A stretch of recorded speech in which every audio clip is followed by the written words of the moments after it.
In this video, I'm going to show you how I mic drums for recording. This isn't necessarily the way that you do it. This is the way that works for me in my studio on my drum set.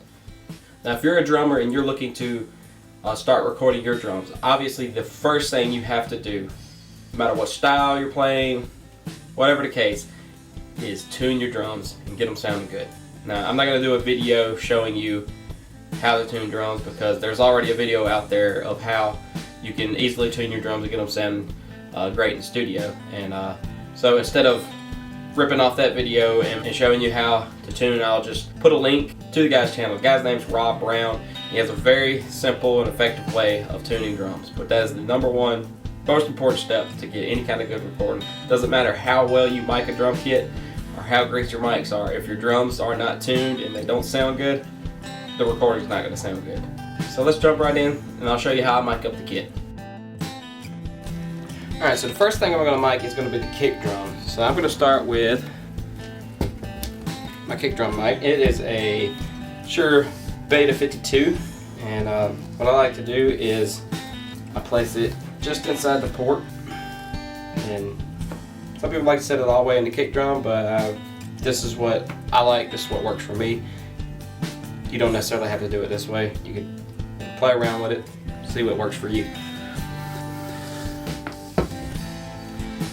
And secondly, I like to use this mic. This is a Samson CO1. It's a large diaphragm condenser, and we're just going to set it right over here to the side.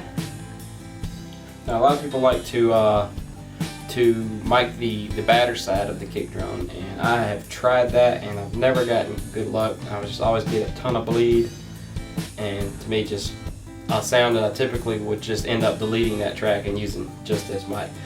So if you're micing your own kit up, play around with it, see what works for you. This is what works for me. Alright, next I'm going to mic the snare. And for the snare, I'm going to use the Shure SM57.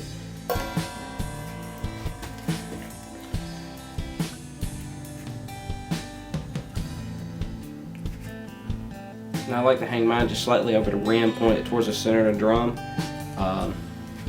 You're going to get a different sound depending on the angle of the mic, the distance from the snare drum. There's a lot of things that can change the sound, but for me, that's where I'm going to start on this one.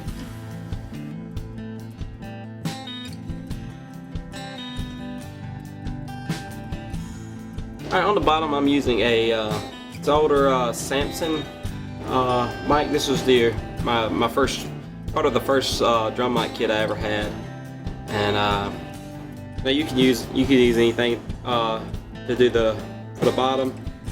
A lot of people would just put another SM57 on the bottom. The reason I'm using this one is because it has its own clips to the snare, and I don't have to round up another stand.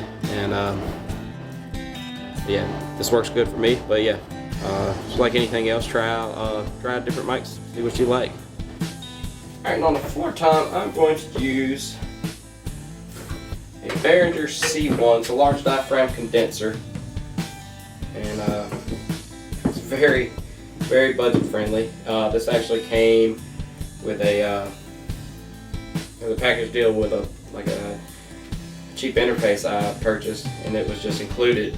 I think you can get this mic for less than 50 bucks. I wasn't expecting much out of this mic, but honestly, it's a really good sounding mic. I use it on miking toms. I use it on miking acoustic. For the price, I have zero complaints on this mic. So don't be afraid just because it's cheap to use them. You know, if it sounds good, use it. Alright, so next I'm going to mic the rack tom, and for this one I'm going to use another Samson CO1, and like I said, on the one I got on the kick drum, yeah, you can get this mic for less than 100 bucks, but if I'm completely honest, I actually like the Behringer C1 better than this mic. So if I was going to try to match something equivalent to this setup, I would just spring for the Behringer, and you actually it's a cheaper mic, so you're actually going to save money on that. But for the price, I feel this is a great mic. I've used it on acoustics. Used to be what I used for vocals, and gotten a little better mics for vocals now. But it still works great for what I'm using it for, and I have no complaints. So for overheads, I'm using a pair of Behringer C2s. They come as a pair. They are dirt cheap. The only reason I wound up with these mics was because my wife had given me a gift card. I had a little bit of money left on it, and I was just looking for something to spend it on. And so I got on the Sweetwater website and I found these and went ahead and purchased them. And I absolutely love how they sound.